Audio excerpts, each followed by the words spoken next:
for joining me for the Plant Yourself podcast. I'm your host, Howie Jacobson. So what does improvisation have to do with living a healthy and happy life? As it turns out, pretty much everything. I mean, think about it. How much of your life isn't improvised? Even when you're trying to plan ahead, like planning meals, prepping, going shopping, when you get home and it's time to eat, you're still dealing with tons of different variables. And when we think about navigating the world effectively, we're always having to make choices in the moment. And the improvisational arts of collaboration, of paying attention, of presence, all can be really helpful as we navigate all those challenges. So today's guest, Stephen Nachmanovitch, is the author of a couple of amazing books. His most recent one that we talk about today is The Art of Is.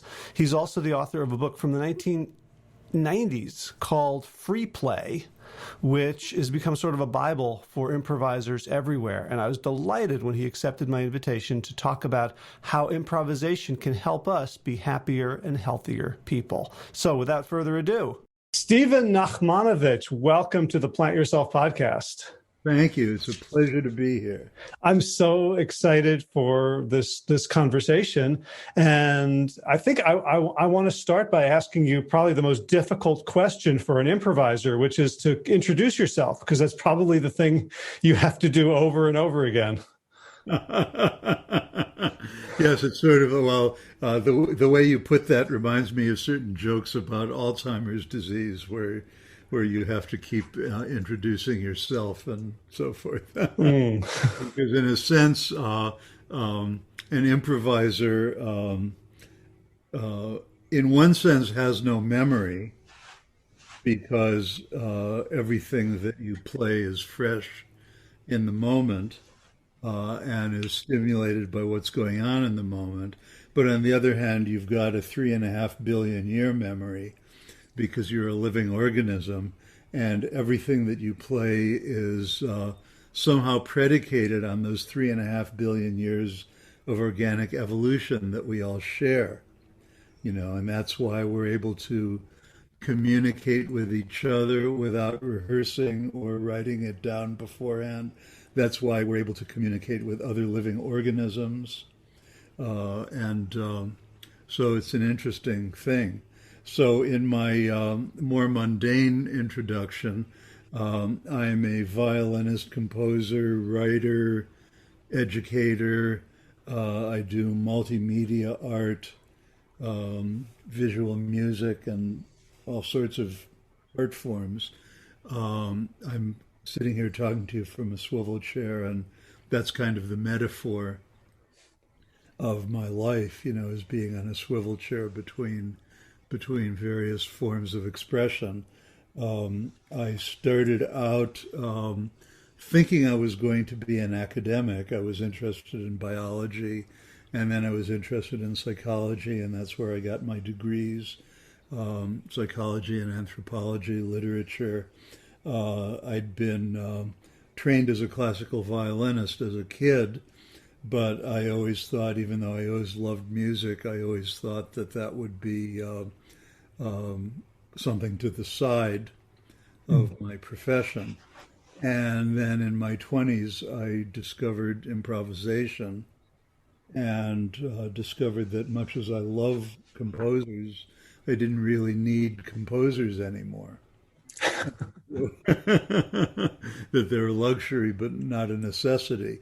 Or that is that you yourself are the composer, and creating and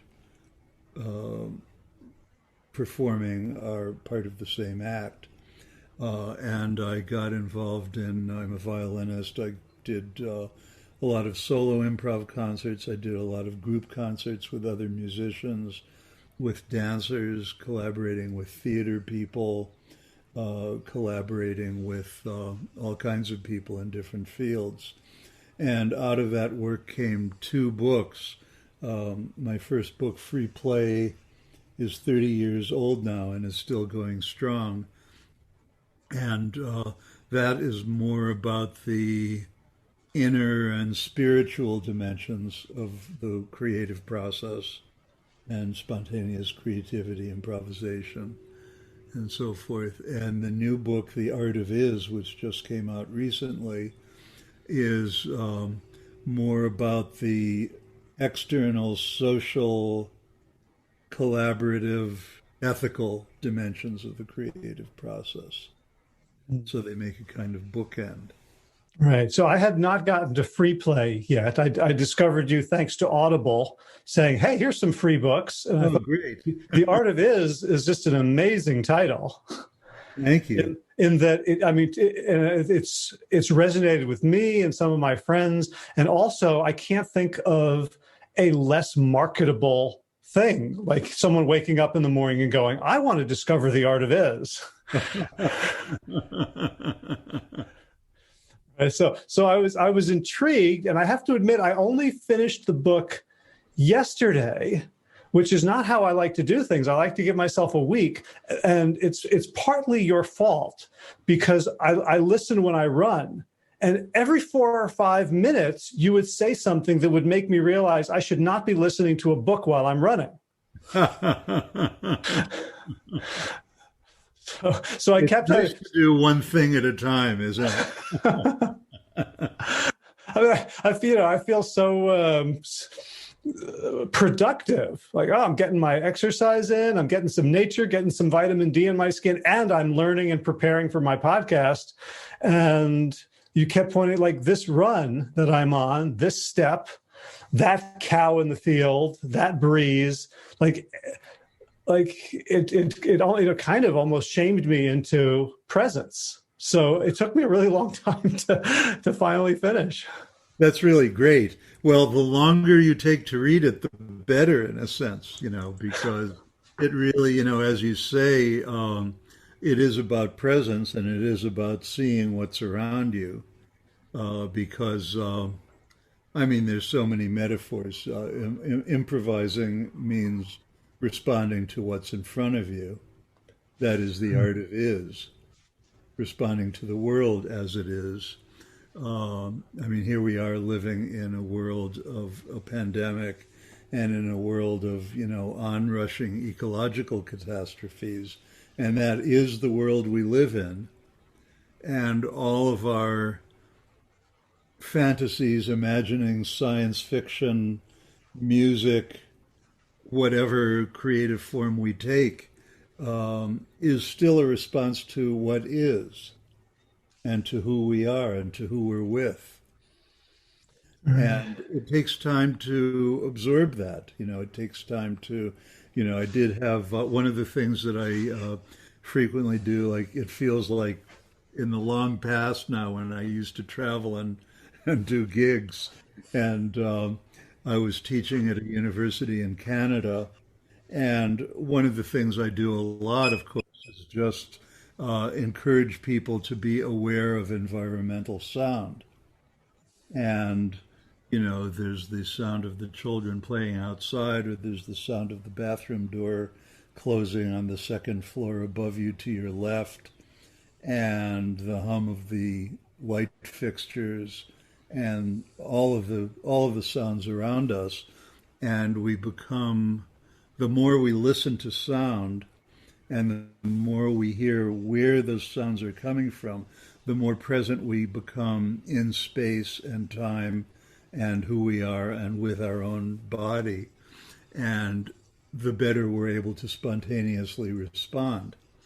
So then the professor whose class I was a guest in then emailed me a couple weeks later saying that basically the class has now been really ruined because now everybody hears the sound of the utilities and the air conditioner in the wall behind where the blackboard is, Uh-huh. And now they hear everything and they can't unhear it. And that's really, it's annoying and it's a blessing, when you have an interruption. We talk about interruptions as offers. So you can be a musician playing a piece of music that you may feel is very profound, and then the phone rings or there's a siren screeching outdoors, and you can regard that as a terrible interruption that is ruining your experience. Um, or you can find it as a piece of information that you can build upon and something that you can respond to and that you can bring people into presence with that. And you then discover sounds that you never thought you could make before. Well, see, one of the things that had the biggest impact of me of the book, and again, you're right. It's a good thing that I've had to have it titrated over 3 weeks to kind of let it sink in. Is I realized the extent to which I brace myself, just on a global. More about that.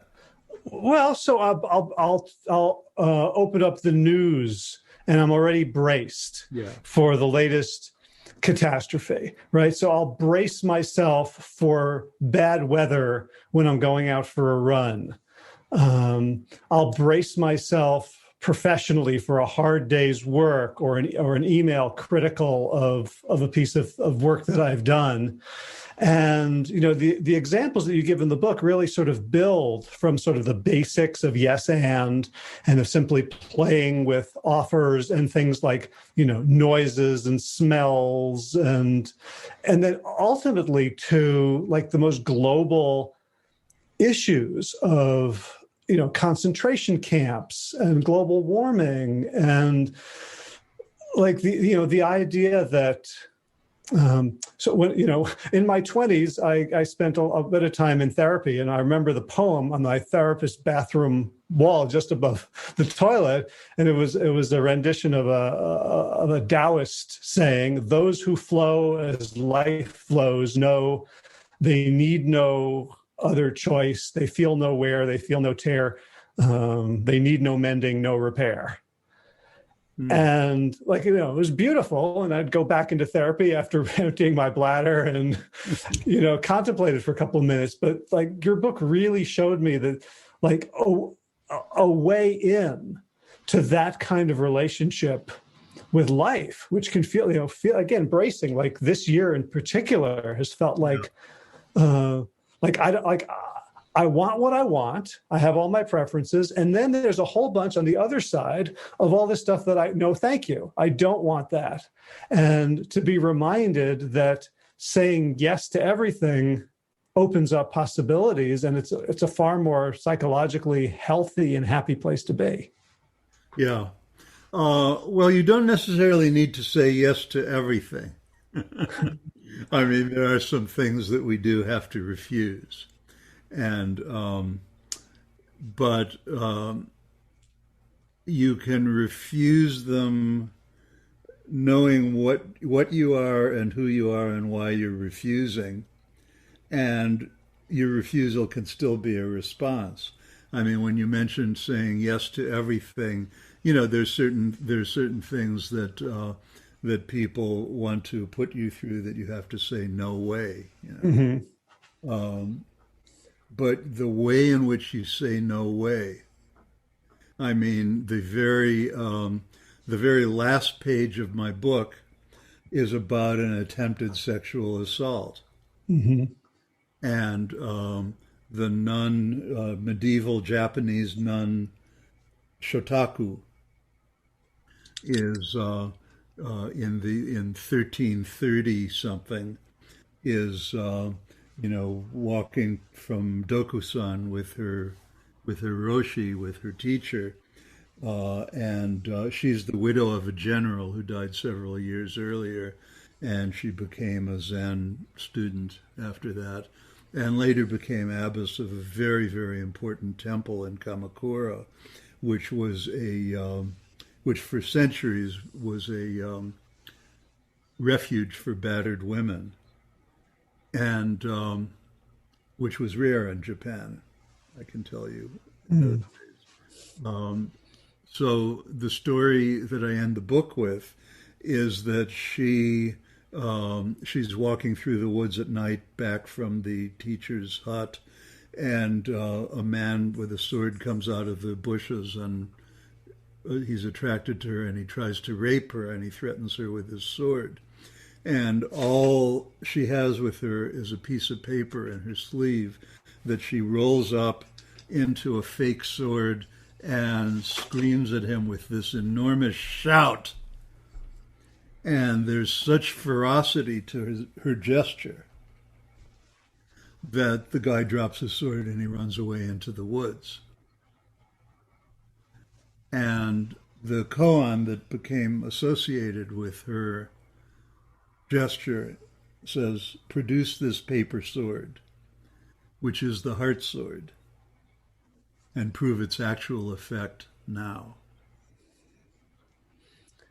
So there's an act, in theater improv, they love to talk about yes and so much of whether it be theater, music, or any field in daily life, conversation has to do with really listening to people and accepting what's happening and responding and adding something to it.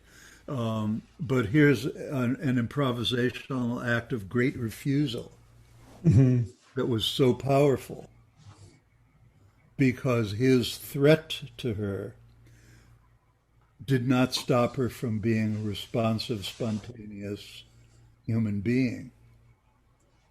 Right, and that's what I get when you after you finish the story of Herbert Zipper, and then you talk about something that touched me very deeply, like climate change. Like it seems when you read the news, we've already lost. Yeah.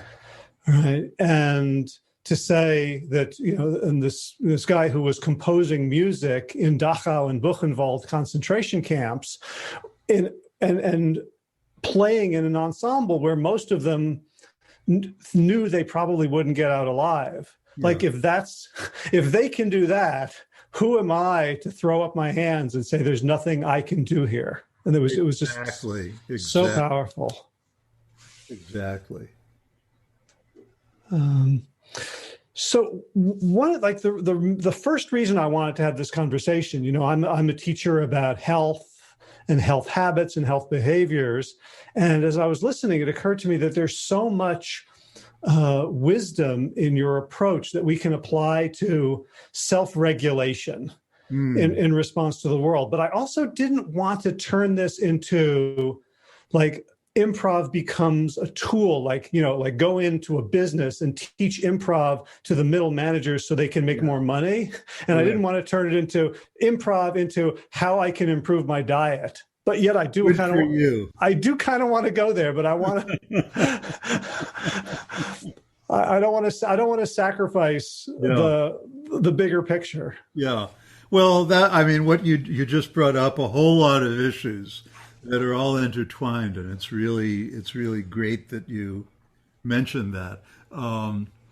First of all, when you talk about self-regulation, I'm a violinist, so the violin is a very analog instrument. Digital and analog. Digital means, like in the background here, there's a piano keyboard. So a piano, from the point of view of pitch selection, is a digital instrument. You're either playing an A or you're playing the B flat next to it, but there's nothing in the crack in between. Okay, or in a computer, there's a 1 or a 0, and there's nothing in between. In the violin, in the double bass, in your vocal cords, you're continuously sliding up and down a string. And intonation is a matter of sliding, finding a place, and very rapidly correcting yourself, and if you've practiced a lot, those corrections become inaudible and invisible. And let's say in a more mundane example, we're all driving cars and you're constantly wiggling the steering wheel right and left and right and left. Your purpose is to go straight, but because of all the variations in the wheels of the car and in the shape of the road and the wind and everything else, the car is always minutely swerving to the right or to the left. And so you compensate by correcting, the science of cybernetics, which, of course, now that word is kind of, it connotes robots or something like that. But it was how living systems and certain kinds of artificial systems can self-correct by feedback. And it's from the old Greek word for steersman. You're steering the rudder of the boat right and left and right and left. Now, when you're driving your car, you aren't constantly slapping yourself in the face and punishing yourself because, oh, I was too far over to the left, now I got to wiggle the wheel to the right. Oops, now I'm a little too far to the right and I got to wiggle the wheel to the left. You're just constantly smoothly self-correcting and moving the wheel back and forth so that you can go in a straight line. And that's steersmanship, that's self-correction. That's what your blood temperature does as it wavers above and below 98.6 Fahrenheit or 37 centigrade. It's what all of the, when you talk about health, I mean, all of the variables that are constantly shifting and changing in your body are engaged in constant feedback so that they can be fairly close to optimal levels, but they're always a little bit above or below and always self-correcting. So our body is a vast system of self-correcting systems, which some of them, of course, get out of whack, and then you're in trouble, and then you have to do big corrections. And this is the fundamental nature of improv, because you're hearing something and you're responding to it, and you're hearing something and you're responding to it, and you realize that what I did before or what my partner did before needs a little bit of this, and now it needs a little bit of that, and now we want to go softer, now we want to go louder. All these kinds of constant analog self-correction. Now, the other part of what you addressed about improv as a tool, that's something that I very much relate to, because we live in a very utilitarian society. I noticed over your left shoulder, I see the word play written up on the board above your, and, our society, certainly since the rise of the Protestant ethic and capitalism, has been, but of course before that also, has been so geared towards utilitarian purposes. And, there's that preacher who invented that horrifying phrase, the purpose-driven life. Turned out to be a big money maker. And, the idea that we have to justify play because it improves kids' cognitive development so that they'll get better grades in school, or music education. When I was a child in Los Angeles in the LA Unified School District, every single school in LA, rich or poor, had 2 art teachers and 2 music teachers. And of course, those days are long gone. And for many, many years now, music educators, art educators, literature educators have had to justify their existence by saying, well, music, playing music makes kids more cognitively adept, and they'll get better grades. And the implication that's unspoken beyond that is that you'll get better grades so that you get into a better high school, so that you get into a better college, so that you'll get a better job and make more money. And so somehow play is associated with the money reward at the end of the range. Yeah. I remember reading, I think it was John Holt was writing about John Dewey, saying there's a big difference between playing, this little piggy went to market with your baby and engaging in tactile stimulation of digits. Yeah. Right. Like as a strategy to. Yeah. Yes, exactly. So I think it's a shame that we have to justify art or justify play or justify music, which in fact the thing that makes play is that it's self-existent. You don't play in order to be able to have enough money to eat. You get enough money to eat so that you can play, and play, music, art, love, sport, all of these things that people engage in for love. These are the purposes of life. And everybody prefers different forms, the kind of music or play or sport that I like may not be what you like, but everybody loves doing something, and everybody loves to enjoy the pleasure of watching other people do it well. Yeah. And that's why we live. So let me ask you more specifically about the cybernetics, since you have a background in biology and psychology as well as music and other expressive arts. So when I'm driving my car, I get instantaneous feedback that helps me steer, so I don't have to think about it, or I don't have to hit a pedestrian or a curb before if I'm driving at 2 a.m. and I'm exhausted, I might have to go over the grill lines to be woken up to I should head back. In other arenas, so I'm also I was a child violinist, and I remember trying to hit, what was it? Might have been an F or F sharp for Chardash. Uh-huh. Da, da, da, yeah. And how many months I was and just not get it. And the more I didn't get it, it wasn't like I was getting better the way I would with playing basketball or a sport. Every time I missed, I would get more and more frustrated and tense and upset. So I wasn't open to the feedback because of the state I was in of achieving and performing. And then also when people, make bad food choices or lifestyle choices that don't serve them, well, the feedback in the moment is very delicious. Yeah.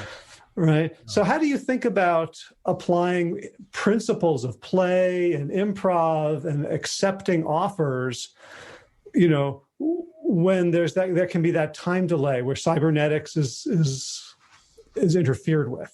Yeah, that's a great question. Well, as with all of your questions, it's a great 25 questions all rolled into one. So, first of all, when you're talking about learning Chardash as a child and missing that high F sharp, and so then what happens, of course, is you keep trying and you keep trying, and what you're doing is practicing your mistakes. Now, of course, it's not always clear what a mistake is, but let's say in this case, we know what a mistake is, and you keep practicing it. Yeah. I realized it was an A. It was an A. Yeah, whatever it was. It was the Whatever it was. And, so I think the advantage of improvising is that when you're playing a score, of course, there are many musicians who are wonderfully adept at picking up any score of anything and reading it and playing it right away. But the advantage of improvising is that rather than making that huge leap that you keep missing, you can make a different leap. You might make a smaller leap that is very satisfying. And having done that, you can make a bigger leap that is also satisfying, and you're not trying to play a score. You're starting from where you are. Once again, the art of is. You're starting from where you is, and you're gradually increasing the range of the pitches that you can stretch to comfortably with that feeling of accuracy. And by accuracy, we mean that it resonates, that you play it, if you play a tone that's in tune, it's making the wood of the instrument resonate, and it's making the room resonate and your body resonate. So you have those multiple senses of feedback that are going on. So with improvising, you, rather than have some goal set for you by the composer of the score or by the teacher, you get there from where you is. The other thing about the long chains of feedback, that aren't, as you say, if you're driving, you are getting immediate feedback on where you're going and where you need to change and how to shift and so forth. And that's also true of playing music. If you're playing music attentively or doing a sport attentively, you get all these feedbacks usually from multiple different senses, and you can adjust as you go. I've had the experience. Okay, so Free Play, my first book. I'm sure the thing, if I live long enough, I'm sure I'll have this experience with the new book as well. But with Free Play, which I wrote throughout the 1980s, and it was published in 1990, and then it started getting a lot of translations in foreign languages beginning 25 years after it was published. And there I was a few years ago sitting in Japan where the new Japanese translation had come out. And I was getting feedback from people on words that I had written 35 years before. And it's really, really, it is a wonderful feeling to have been, sitting and struggling with those words 35 years ago. And then today, it gets fed back at you from someone in Japan. Those long, long, long feedback loops are very satisfying. But in the meantime, during the 35 years, you need to feed yourself with experiences that exercise your art and give you a sense of immediate understanding of what you're doing. And And then sometimes, of course, people will get very, very discouraged because they aren't getting the feedback. And then if you live long enough, the 35 years rolled around and lo and behold, you got it. Back to the example of traffic, close to the beginning of The Art of Is, I give another traffic example. When we're talking about steering the car, you are in this sort of intimate sensory relationship with with the car, with the steering wheel, with your feet on the pedals, with everything around you. But driving on the freeway in traffic, you're also involved in this improvisational social dance with other people. If you're on stage as an actor or as a musician, you may be looking into the eyes of your partner and seeing their body language and getting immediate feedback about what's going on and how they're responding. In the case of people driving other cars, you're not looking into their eyes. You usually don't see them at all. All you're seeing is these large, blunt-nosed, fast-moving objects, and they're only communicating with each other by changes in momentum. And yet we somehow successfully use that feedback. So there are some accidents, but most of the time we don't get into accidents, and we're able to do this very complicated many body problem dancing in the freeway. And that's such an interesting example of analog versus digital now that we're having self-driving cars that Yeah. are going to be algorithmically driven. And I mean, that's fascinating because like when I read that, it totally changed how I thought about communicating in a vehicle. Because what I had thought about, like the only ways I communicated in a vehicle are with my horn or the eloquence of my middle finger. And what I realized after reading The Art of is that those are both the results of failures of primary forms of communication, which is sort of motion and angle. Yeah. Uh, Yeah. that me driving is a form of communication Right. before I have to become explicitly upset with someone. That's right. Um, so one of the things I was thinking about in terms of like, okay, so if I eat a piece of chocolate cake now, I'll feel good now, but maybe in an hour or a week or a year or 10 years, it will have some sort of negative consequence that it's hard for me to think about, is your description of the organ playing John Cage's 600-year-long Yeah. composition. Can you talk about that? That blew my mind.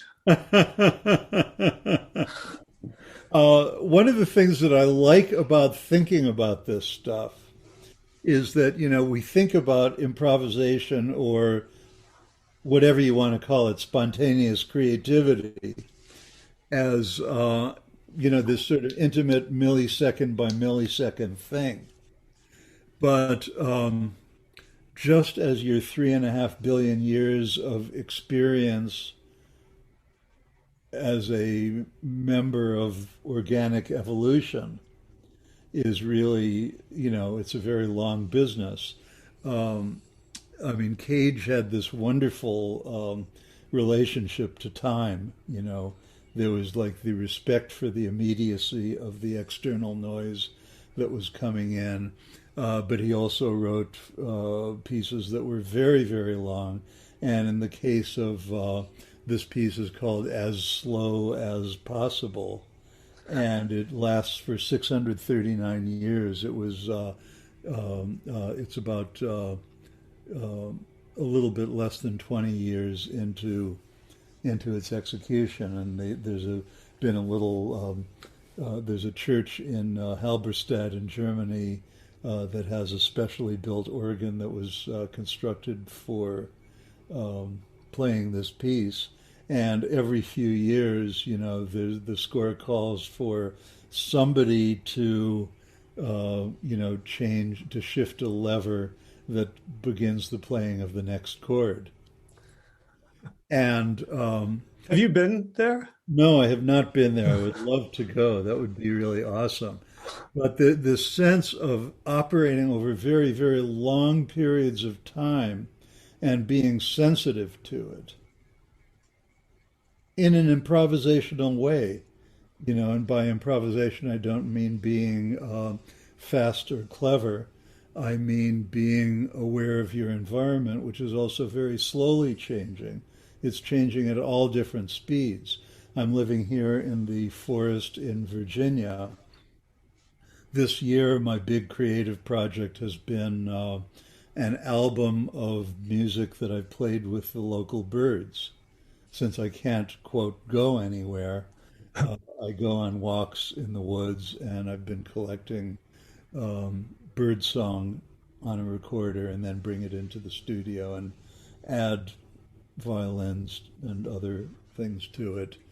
So I just released an album called Hermitage of Thrushes.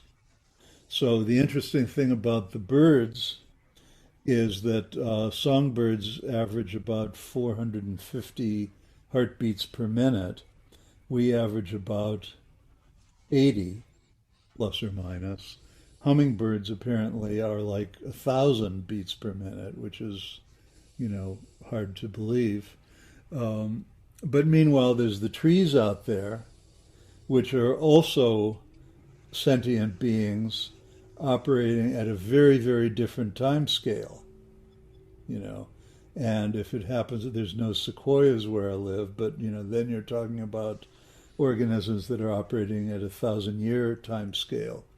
And so you have organisms that operate at all different scales of time, all of which manage to occupy the same planet in an interactive system. And that's really fascinating. And certainly Cage's piece is one of many projects where people have attempted to be aware of, there's something called the Long Now Foundation, be aware of the long now, the present that lasts for a very, very long time. And can you be improvisationally sensitive to very, very gradual changes? Climate change is no longer, unfortunately, a very, very gradual change. We're aware of it, more intimately and disastrously every year because we didn't choose. You talk about the person who keeps stuffing themselves with too much chocolate cake, and it may take 10 years for them to really feel the consequences of that. That's kind of what has happened to us with climate change. And so to be sensitized to the very quick and the very long distance changes is really important. Right. So something I've been playing with as a theory since being enmeshed in the art of is the idea of like sensitivity to your environment, being fully present for it. I'm wondering if anyone could like really mess themselves up from that place. Like when I talk to people about, I ate a sleeve of Oreos, or I ate, I went and got McDonald's or something, and they ate it all up. They think they're doing it for pleasure. But I'm going to continue to ask 30 questions in one, because this just reminded me of something else I thought was just brilliant in the book that I actually stopped and made a note on my phone to remember it. Is like the thing that came to me, and I don't remember what the narrator, Robertson Dean, amazing voice, was saying. It was great. While I did it, but it was that the problem for people who are binging isn't a lack of self-control, but too much self-control, because they're trying to control every aspect of their experience in the moment. And if I'm not feeling the way I want to feel, then I can fix it with a drink, some sugar, a cigarette. Yeah. So I guess could be an improvisational mindset and set of practices be all that we need to free ourselves from obsessive, self-destructive behavior? I don't know if it's all that we need, but it can help. Yes, definitely. But yeah, when you talk about feeling discomfort and that you have to fix it right away with a dose of whatever it is that you may then become addicted to. Part of this mindset that we're talking about, the improvisational mindset, is learning to be comfortable being uncomfortable. Mm. People, if you're on stage as a musician, actor, dancer, speaker, whatever, you're on the spot, and sometimes you have nothing to say. And having nothing to say can be wonderful because it can introduce pauses in your speech rather than having to fill it up all the time. Mm-hmm. Teachers are under so much pressure to have the syllabus filled out for the whole next year of what they're going to do in class every 5 minutes in order to justify the existence of education. Again, back to the utilitarian, money-oriented mindset of our society. And in fact, having silence, having nothing to say, being uncomfortable in the classroom and allowing the child, adult, whoever the participant in the classroom, to be quiet and to wait until there's something to say and to experience that discomfort is great. You know, discomfort is great because that's where all creativity comes from. Which brings up another issue I think that people have a lot of confusion about or difficulty about in the people that I coach who are trying to like improve their lifestyle is it feels like there's a big tension, an either or between spontaneity and being and planned. Mm-hmm. And I kind of thought that way too until I heard you talking about the Japanese tea ceremony. Yeah, it's like it's both, right? It's incredibly like ritualistically planned. And it also has tremendous room for maybe not improvisation in terms of, well, I'm going to do something different, but in subtle ways, going to be malleable to the experience of the now. Yeah. One statement that I came across after the book was published, which I would have loved to have included in it. There's a chapter called Verbs and Nouns, where I talk about stamping out nouns, which was a favorite phrase of my teacher, Gregory Bateson. And to come closer to being a verb in continuous process. Weirdly enough, in that chapter, I quote a Republican president who started as a general, Ulysses S. Grant. But then this quote that came to me later after I published the book was from another general who became a Republican president, Dwight Eisenhower. And in 1950, whatever it was, when Eisenhower was president and he came to give a speech at a war college, he said that plans are worthless. Planning is everything. Mm-hmm. And he pointed out that, what you're planning for, especially if you're in the military, but it doesn't matter what field you're in, what you're planning for, of course, is going to be an emergency. And an emergency, by definition, is something that you cannot predict. And so any plan that you make is going to be worthless when the emergency happens. On the other hand, planning, which is an ongoing activity, which is practice, to try to plan for things, even though you know that the plans will never be appropriate to the exact thing that happens, makes your mind flexible and makes your chops flexible.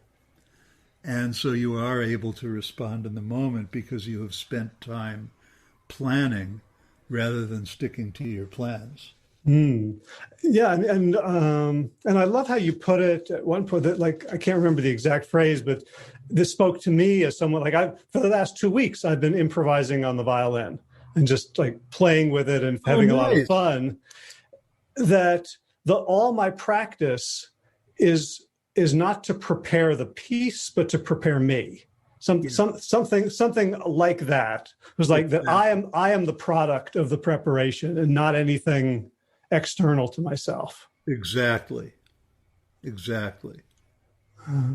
Because I get people who are like, well, I don't know what I'm going to want to eat for dinner in 3 days. Like they're at the supermarket trying to make good decisions. And they'll say, well, I can't be pinned down. I need to be spontaneous. And that perceived need for spontaneity it plays out that they're continually making last minute bad choices according to their own priorities, right? Because of this allergy to making plans. Yeah. And I thought there's something in the way you talk about that can destroy that binary. That's right. All binaries need to be destroyed. That's that's part of it. I mean, also when you're talking about the supermarket, you're at the supermarket and you may have what you need for dinner tonight, and then 3 nights later you have leftovers of 4 different meals that are sitting around in the refrigerator, and you find, and especially in the time of pandemic when you don't go to the supermarket all the time, you find yourself combining those ingredients into something really interesting and innovative. You know, you find yourself improvisationally inventing dishes Mm.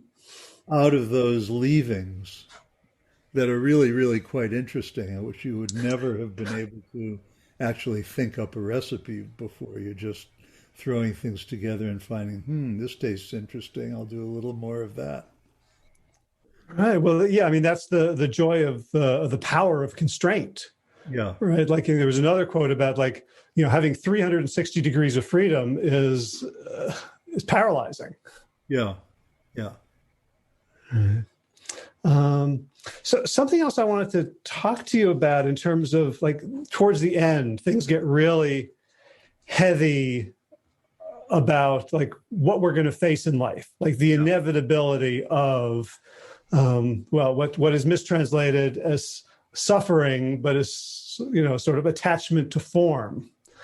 And Herbert Zipper's fascination with his own lung cancer, and his fascination with the experience of being a slave in a concentration camp, and then the lighter version of that was your take on Sixto Rodriguez of Sugar Man, and I'd known about it because my wife is South African, and we met in London in 1989, and like I wasn't a very hip person. Like I knew like the Beatles, but I didn't know, Depeche Mode or the Eurythmics. I wasn't like, and then she mentioned this guy, Sixto Rodriguez, and she couldn't understand why I had never heard of him, because he's the most famous musician in the world. And I just put it down to, I'm kind of a nerd and I like classical music and 60s folk rock. And I wasn't very, and then to discover when the movie came out, Searching for Sugar Man. But I love your take on, the equanimity of this man who was fine with being a day laborer in Detroit and being an international rock star in South Africa and being able to navigate both worlds with a sort of a shrug of the shoulders. Yeah. Yeah. That's a remarkable story. And, so do you have suggestions for how I can get there? Because I can feel myself getting so attached to form, to this is how it should be, to that's the A I'm playing on Chardash from when I was little, to like these forms that correspond to, treats and goodies, in that very utilitarian sense. Like, what are some practices that we can do in our daily lives that are maybe informed by improvisation that can help us loosen, so that we can say, you may be right, like that Zen story about the, continually changing conditions, or just to not be so upset when things don't go our way, in quotes. Yeah. Well, things very seldom go our way. And so sitting with that or walking with that, I mean, that's simply being aware of the world, I mean, meditative practice is great because to be able to sit on the cushion for a period of time with the body you have and with the mind that you have and with the world that we have around us, and not go anywhere, not try to do anything about it, is really a very valuable practice. To be able to, and the meditative practices can be extended, of course, into every moment theoretically, of course, every one of us, no matter how much practice we have, is going to get caught up in the alarms and the emergencies and the freakouts that we create for ourselves, or that the world helps us create. But to just know that when you're sitting on a cushion, you're following your breath, but also when you're at the grocery store, you can also be following your breath. Mm. And you could just have one moment when you remember to just breathe and do nothing. You can have moments at home when you just sit at the table and draw. You don't have to be a professional artist or know how to draw anything, quote, good, unquote. But you can sit at the table and draw. You can sit at the table and write something. Doesn't have to be good. You can crumple it up and throw it away afterwards. That's, you can crumple it up in a really interesting way. For the garbage can across the street and, test your basket shooting abilities. But to take time out to breathe is really great. I like to say that probably the most interesting and valuable socio-political invention of the last 4,000 years was the Sabbath. Mm.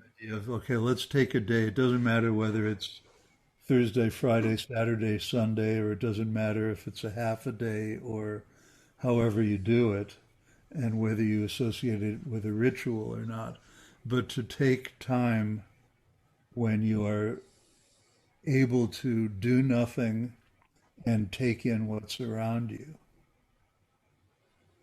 And when you're that quiet, you're also able to examine your reactions, your reactions or your responses.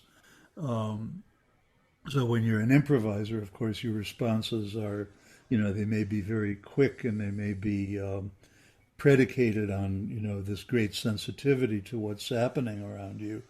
But to slow down that process and just have an experience, have a sensory experience, and get the sound of it, the sight of it, the smell of it, the touch of it, the taste of it, the imagination of it, and wait long enough to have a real response.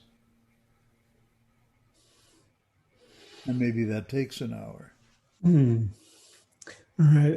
And to then be willing to discern a real response from all the fake responses or the programmed, conditioned responses that that aren't authentically us. Yeah. Right. It's that inhibition allows us to learn. Yeah. Yeah. It's like a while back, I was learning juggling. And what I discovered was 3 balls was easy. Yeah. And then trying to go more than that, my ability to do 3 balls was the thing that was stopping me. Right.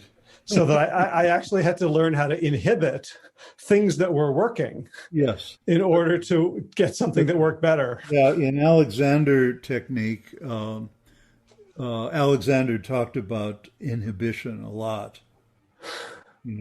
That's a very powerful word. We often think of inhibition as being negative, but to really to notice the kind of movement you're making, and then not do it. Mm. And that was yesterday. I was doing some fiddle improv, and that's what I kept noticing, that as soon as I liked what was happening, I started to become attached to it. So I was like, oh, I'm just going up and down D, A, and E strings pentatonically because that feels so safe. Yeah. And then I consciously, all right, let me try an F sharp here. Right. And I'm aware that my wife is in the other room, and she might think, oh, that wasn't as good. Uh-huh. Like, Well, the like, thing about the F sharp is that the first time you do it, if you're doing it in the context of the notes that you played, the F sharp sounds like a mistake. uh-huh. So then you repeat it, and then you repeat it a third time. And then the third time that you do it, it has now become a new pattern that you integrate with the old pattern. Hmm. So, this is one of the things, I mean, you may, I mean, there are real mistakes in the world, and you may decide, well, that was really no good. I'm never going to do that again. But very often, if it's a matter of just extending your skill in some way, and now you play an F sharp in the context of C's, D's, and A's, those you're now extending your tonal palette, and what sounds like a mistake the first time becomes the new pattern. And the nice thing is that the new pattern integrates with the old pattern. Mm. And I love the idea of doing it like I'm in my home in my living room playing violin. Like the stakes are actually really low, Right. but it's a way for me to practice developing a relationship with mistakes that I can then apply. Like like there are places where a mistake is serious or deadly or unrecoverable from. Yeah. And if those are the only places that I have experience with mistakes, Mhm. I'm either going to be reckless or overly cautious. Like Exactly. to find places where, like I'm on an old man's frisbee team, and in the old days when we could actually play against other teams, our cheer before each game was the stakes couldn't be lower. Great. Right, which like so let's looking for opportunity where the stakes couldn't be lower, because even though they're like the stakes were low, it's still like I still had a little like adrenaline shot of embarrassment at Mhm. having hit a note that I thought is a mistake. Yeah. Yeah. I'll give you one, actually, in that. I know we're coming to the end of this hour, but let me give you one more practice Great. that relates to that, that I do with a lot of, well, people in all different art forms, and that's to make 1 minute pieces, Mm. because people are often inhibited or terrified by the idea of improvisation or creativity. And in fact, if I go to I go to a lot of universities and music schools and other institutions, and of course, in order to if you're going to have a event in Auditorium A at 3 p.m., you have to put something on the poster that announces that event. So I'm sort of stuck with having a label on it in that sense. But once I get people in the room, I hardly ever talk about improvisation. And in fact, I hardly talk about anything at all because we're all there together. And But one thing I have people do is 1 minute pieces, because a minute is such a short period of time in our minds that it's really non-inhibiting, and the stakes are very, very low. But a minute is also a period where your short-term memory is operating, so that you can remember in second number 50, you could remember what you did at 10 seconds. And so you can actually do something structurally connected to it, so you can complete the piece. Mm. So you can actually make a complete piece with a beginning, a middle, and an end that lasts no more than 1 minute. And it's very satisfying. And because the stakes are low, everybody can do it. Everybody can do it. And in fact, the Anton Webern, one of the really innovative composers in the early 20th century, he did many pieces that were like 45 seconds long or something. So you can really say a lot Mm. in it. And it's non intimidating. And you can do, in a half an hour, you and a partner can do 21 minute pieces. Right. And now we can upload them all to TikTok. You can upload them to TikTok, or you can decide that 18 of them sucked and you delete them, but 2 of them were really good and you upload those. Right. And, You can get a highlights reel. and you've still created, even if you throw out a lot of things, you've still created more than you probably could than if you sat down with a pencil and paper and scratched your head and tried to compose it carefully. I love it. I love it. Well, Stephen, thank you so much. This is, the book has made such an impact on my personal life and my practice. And like improv, like that's not why I listened to the audiobook. I wasn't trying to get better at anything. It just seemed, I was playing. And so I want to thank you for the work you've done in the world. Well, one last question. This might be hard for an improviser, but I'd like to ask my guests some piece of music or a band or a composer that you're listening to now that most people haven't heard of. Hun Hurtu. Hun Hurtu. Hun Hurtu. How do you spell that? Huurtu is a very Tuvan throat singing band. Okay. They're really hilarious and really great. And, these are the, as in Mongolia and Tibet and other places in Central Asia, they're able to do, each singer is able to sing the sound plus the overtones plus the undertones. And it's really, really cool. I tried that once. I got one overtone and then I couldn't talk for 2 weeks. There you go. Awesome. Hun Hurtu. I'll find some links and throw that up. So Stephen, again, thank you so much for the work you do, and thank you so much for your time today. Take care. It was great to hang out with you. Okay, be well. All right. So I encourage you to check out the show notes for today's episode, which is plantyourself.com/444. You can watch those Tuvan throat singers perform. I got a link to a YouTube video. We have links to Stephen's books, to a documentary about Herbert Zipper. I've got some footage of the John Cage As Slow as Possible piece and some other stuff as well. All right, what's going on? So in movement news, I joined a gym.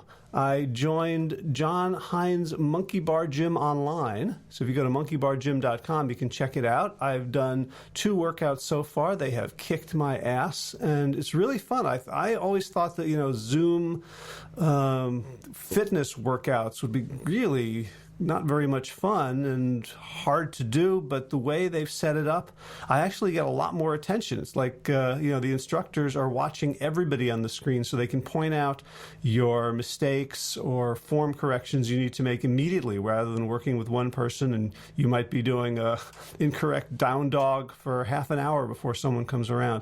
So I'm really enjoying it. If you would like to get into amazing shape, check out monkeybargym.com. Maybe I'll see you in some of those live Zoom workouts. This is not a paid advertisement of any kind. I studied with John about 15 years ago. I have a level 1 CNT, certified natural trainer, and it really is amazing stuff. So as I'm healing from various running things, playing Frisbee on the weekend, I'm going to be healing my body through alignment, stability, strength, and power workouts.